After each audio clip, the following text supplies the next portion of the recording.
What's up, people? It's your boy Herschel coming to you again with the post podcast wrap up.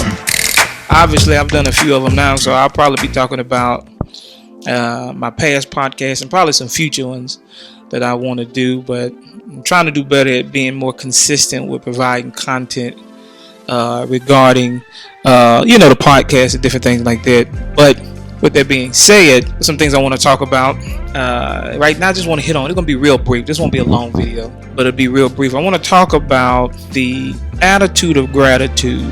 What happens when it gets lost? The 4th of July just passed by, and apparently, obviously, in America, that we declared our independence. We broke free of Britain back in, 1776, I believe. But for time, it was a great celebration for some, and then for others, it was a time of great hate and much more. I mean, it was, and so for me, that concerned me. It really made me think about when people would say, back in the day about the attitude of gratitude. We have a lot we need to deal with. It bothered me. You have people live in a country they actually hate. That did something to me. I'm going to touch on that briefly because that's just a concern. I just want to kind of touch on something. Like I said, it's going to be real quick, and then I may just do a full out study on it, with my next podcast. Just depends on, what direction I stay in. But really, when you start out with the attitude of gratitude, basically you're making it a habit to be of thankfulness in all aspects of life, in all areas of life, big, small, it doesn't matter. You're just thankful in great aspects. I start out with that because one would have to break down what is an attitude. As Merriam-Webster would define it, a settled way of thinking regarding about how someone feels about something or someone, somewhat reflective of a person's behavior. When you look at it from a biblical aspect, I believe in Philippians chapter 1 verses 27, Paul basically said, whatever happens, conduct yourself in a manner that is worthy of the gospel of Jesus Christ. And so what he meant by that basically was that it doesn't matter what happened to you, just make sure you maintain a Christ-like attitude. And so what was Christ-like attitude? That leads to that question. Well, Jesus basically maintained a perfect attitude. He prayed about everything. He worried about nothing. And in turn of knowing that, it should cause us not to try to be perfect per se, but to mature to a level that in every aspect that we seek guidance from Christ in every area of our lives, so that in turn that his perfect will about a situation can be manifested and worked out. And that's really what's the importance of having a good attitude and a bad attitude, because one, you can trace back, I wouldn't say just a positive, but more so there are positive benefits, because one is more moral and just more of a betterment, seeking out the answers, the truth to things. The other one is more negative because it's more pessimistic and just self-filling and just left to how we want to feel about it, regardless of a reality. When Paul was stressing that our attitude should be the same as Jesus Christ, is that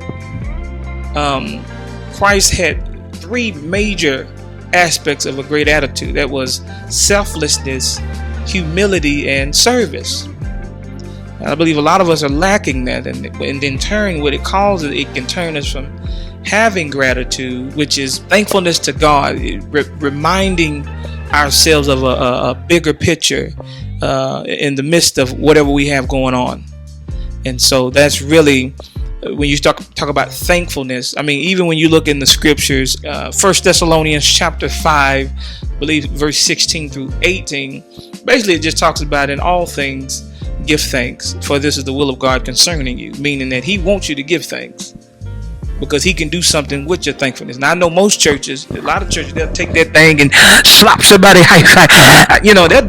They'll do it. And in ways, that's true. You should be thankful, and we'll shout and everything else, or some of us will get that cry worship and tears everywhere. But at the end of the day, we should give thankfulness. But we don't have the right attitude. What can happen is we can switch to ingratitude, that is unthankfulness.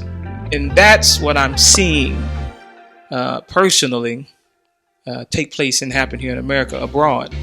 Now, what is ingratitude, or you would say unthankfulness? Well, basically, because God designed us to be thankful, moral, and humble, when we go against that, there's a level of unthankfulness that takes place. And so when we are arrogant, immoral, and just basically ungrateful, what it does, it hinders us from having fellowship with God.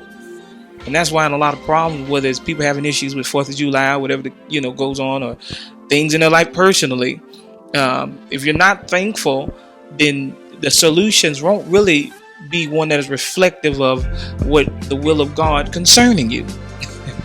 I mean, it's just what it is. I mean, we live in a society now where so many people flaunt rebelliousness and much more, failing to realize that God designed us for a specific purpose in a specific way. And if we're not thankful for that, then that's just like we're not thankful for the freedoms we do have. They get shouted out for certain personal. I know some people, they can't thank God that they can walk outside and not get their head chopped off, or just certain things, because we live in a country that has laws. Now, everything is not perfect, but we do live in a place of freedom. And that alone, many people, they're just not grateful for that.